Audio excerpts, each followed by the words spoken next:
Hello everyone, I am Ashwini Vashishtha और आज मैं जो अपने व्यूवर्स हैं, मेरे सब्सक्राइबर्स हैं, मैं उन्हीं के क्वेश्चंस ले रहा हूं और वही मैं यहां पर शेयर करने वाला हूं। और उनके आंसर जो होंगे, मुझे नहीं लगता कि इसके बाद फिर आपको कहीं से उसके बारे में रिसर्च करने की आवश्यकता होगी, क्योंकि बहुत सारे मैसेज मिले मुझे, बहुत सारे कॉल्स आते हैं कि सर हमें यहाँ पर क्या करना चाहिए।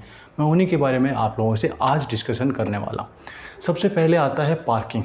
मेरे बहुत सारे इन्वेस्टर दोस्त जो कि अफोर्डेबल हाउसिंग पॉलिसी में इन्वेस्ट किए हुए हैं, वो एक क्वेश्चन बहुत बार बोलते हैं कि सर ये एक्स बिल्डर हमें इस अमाउंट पर ये पार्किंग दे रहा है, क्या हमें ख़रीदनी चाहिए या नहीं ख़रीदनी चाहिए। देखिए, जैसे गवर्नमेंट पॉलिसी हर कोई जानता है, टोटल फ्लैट वैल्यू का 5% ही बिल्डर ले सकता है। उसके बाद क्या हो रहा है वो सब लोग आप जानते हैं, जिन्होंने ये क्वेश्चंस किया होगा वो बिल्कुल जानते हैं। तो इसके बाद क्या हम लें या ना लें, या लेना कहाँ तक सही है कहाँ तक गलत है, देखिए मैं उसे बिल्कुल भी उचित नहीं मानता।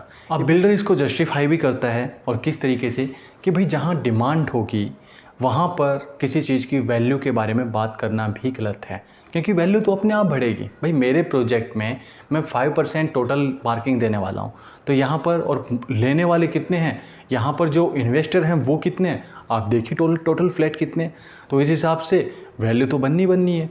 तो इस वजह से वो इसका बहुत आराम से ईजिली जस्टिफाई कर देते हैं, और बहुत सारे क्लाइंट्स के पास आंसर नहीं होता। बट मैं आपको बताता हूँ कि जब एक नेचुरल डिज़ास्टर आता है, बहुत बार आपने देखा होगा जब नेचुरल डिज़ास्टर आता है तब होता क्या है, एक 20 रुपीज़ की पानी की बोतल और वहाँ पर 200 से 300 रुपये में मिलनी स्टार्ट हो जाती है। वहाँ पर यदि खाने के लिए पूछा जाए तो या तो मिलता ही नहीं, या 2 से 3 हज़ार रुपये। यदि वहाँ पर होटल्स के रूम की बात की जाए तो जो होटल्स रूम 1000, 2000, 3000 रुपये में मिल रहे थे, वो 15 से 20 हज़ार रुपये में भी नहीं मिलते, या फिर इससे ज़्यादा की अमाउंट की डिमांड की जाती है। यानी कि पैसा कमा रहे हैं वो लोग, लेकिन अपना ज़मीर बेचकर। पैसा कमा रहे हैं वो लोग, लेकिन इंसानियत को त्याग कर। और यही चीज़ें यहाँ पर हो रही हैं। डिमांड तो वहाँ भी है, तो क्या उसे जस्टिफाई किया जा सकता है? बिल्कुल नहीं किया जा सकता। इसलिए इसे भी जस्टिफाई नहीं किया जा सकता कि इतनी यदि डिमांड है तो वैल्यू अपने आप बढ़ेगी। अब एक और नेक्स्ट पॉइंट है जो मुझे काफ़ी सारे मैसेजेस मिले, और हम इससे पहले बता दूं कि मैं कुछ दिन से कॉल नहीं ले पाया, क्षमा चाहता हूं। बहुत जल्द आप लोगों से फिर से बातें होंगी, डिस्कशन होगा, जो भी आपका प्रॉब्लम्स हैं उनको सोल्व करने की हमेशा की तरह कोशिश करूंगा।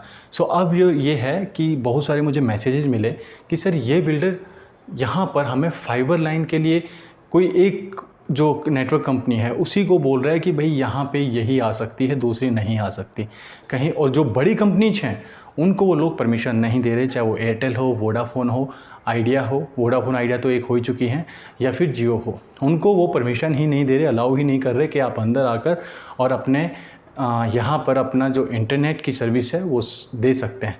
वो कुछ ऐसी कंपनी जो थर्ड पार्टीज कंपनीज होती हैं उनको अलाउ करते हैं, और पर कैंडिडेट यानी कि पर क्लाइंट उनका एक कमीशन बंधा होता है, इस वजह से उनको वो लोग अलाउ करते हैं। उसके लिए तो मैं आपको इतना ही कहना चाहूँगा कि ये बिल्कुल गलत है। उसके लिए आपको आगे आना होगा, और जो इस टाइप के बिल्डर्स हैं आपके लिए बहुत आसान है, बैनर लेके उसके सामने बैठ जाइए, 2-3 न्यूज़ रिपोर्टर्स को बुला लीजिए, बिल्डर अपने आप अपने घुटनों पर आ जाता है यदि उसके कुछ प्रोजेक्ट्स फ्यूचर में आने वाले हों। जब मुझे मेरे चॉइस की सर्विस नहीं मिलेगी तो फिर मेरा फ्लैट, मैं अपनी ओनरशिप से भी कई बार डाउट होने लग जाता है कि मैं यहाँ का ओनर हूँ या फिर बिल्डर का कोई एम्प्लॉय।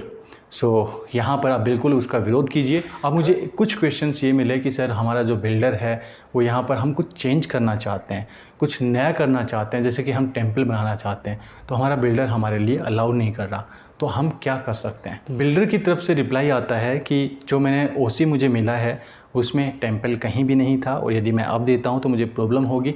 तो मैं आपको बता दूं कि 30 to 35% ये जो बिल्डर छोड़कर और जो भी ओसी लेते हैं वो किस तरीके से लेते हैं, वो बिल्कुल पूरी तरीके से गलत होता है।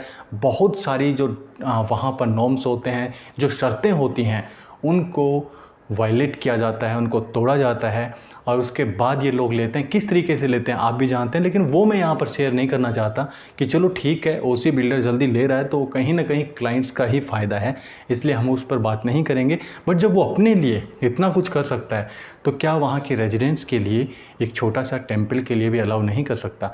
बट हाँ, RW जो बनती है, और RW के सामने भी ये कुछ क्वेश्चन उठते हैं कि हम सर ये नहीं करने देंगे, तो फिर बिल्कुल सरासर गलत है, क्योंकि आप मेंटेनेंस जो स्टाफ है आप उसको सैलरी पे करते हैं, और जिसको सैलरी पे कर रहे हैं वही आपको बोल रहा है कि आपको इस तरीके से चलना होगा, इस तरीके से नहीं चलना होगा। यानी कि तो वही बात हुई कि आप किसी ड्राइवर को एम्प्लॉय रखते हैं और ड्राइवर बोलता है कि मैं आपको आपके घर छोड़ने की बजाय मैं अपने घर छोड़ूंगा, और यहाँ से आप ड्राइव करते अपनी गाड़ी ले जाएँ या पैदल चले जाएँ, वॉकिंग करते हुए चले जाएँ। तो यानी कि जिसको आप सैलरी दे रहे हो वो अपने मनमाने ढंग से आपको कोशिश कर रहा है कि आप उसके हिसाब से चलें, ना कि वो आपके हिसाब से। सो ये सभी पॉइंट्स गलत हैं, आपको उनको फेस करना होगा, उनको सामने लेकर आना होगा, और जब अवेयरनेस आती है तो बिल्डर्स को भी समय के साथ बदलना होगा। आज के लिए यही पॉइंट्स थे, कुछ और पॉइंट होंगे मैं नेक्स्ट टाइम शेयर करूँगा। और हाँ, ये अवेयरनेस के लिए वीडियोज़ हैं, रियल एस्टेट में अवेयरनेस होनी चाहिए। यहाँ के जो इन्वेस्टर हैं, मैं हमेशा जो इन्वेस्टर इन्वेस्ट कर देते हैं उनके साथ बाद में भी जुड़ा रहता हूँ, उसका इसीलिए मैं ऐसे वीडियोज़ आप लोगों के साथ शेयर करता हूँ, ताकि ज़्यादा से ज़्यादा अवेयरनेस हो, और अवेयरनेस आने के बाद अपने आप सब चीज़ें ठीक हो जाती हैं।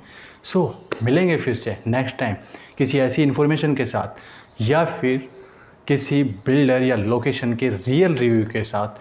तब तक के लिए थैंक यू वेरी मच।